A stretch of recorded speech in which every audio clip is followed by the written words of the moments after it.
আসসালামু আলাইকুম বন্ধুরা, আশা করি সকলে ভালো আছেন। ইনশাআল্লাহ আমিও ভালো আছি।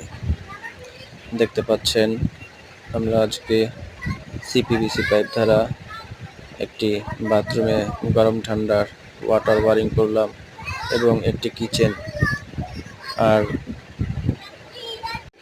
আর বেসিংয়েও গরম ঠান্ডা দেওয়া হয়েছে। অবশ্য কিচেনে কোনো গরম ঠান্ডা দেওয়া হয়নি। বাথরুম এবং বেসিংয়ে গরম ঠান্ডা দেওয়া হয়েছে। দেখতে পাচ্ছেন কিচেনে ওয়ারিং চলছে। অবশ্যই আপনারা ভালো মন্দ দেখে জানাবেন। যদি ভুল ত্রুটি হয় অবশ্যই আপনারা বলবেন, আমাদেরকে কমেন্টের মাধ্যমে জানিয়ে দিবেন। তাহলে আমরা পরবর্তীতে কাজগুলো আরও সুন্দরভাবে করার চেষ্টা করব। আর গরম ঠান্ডার জন্য অবশ্যই আপনারা সিপিভিসি পাইপ দিয়ে কাজ করতে পারেন, কারণ সিপিভিসি পাইপগুলো গরম ঠান্ডার জন্য অনেক অনেক ভালো।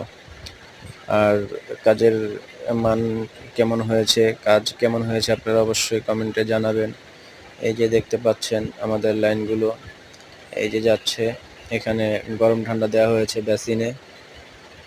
এই যে দেখতে পাচ্ছেন এই লাইনগুলো গেছে বেসিনে। অবশ্যই যদি কোনো রকম এদিক সেদিক হয় আমাদেরকে কমেন্ট করে জানাবেন। আসসালামু আলাইকুম, সকলে ভালো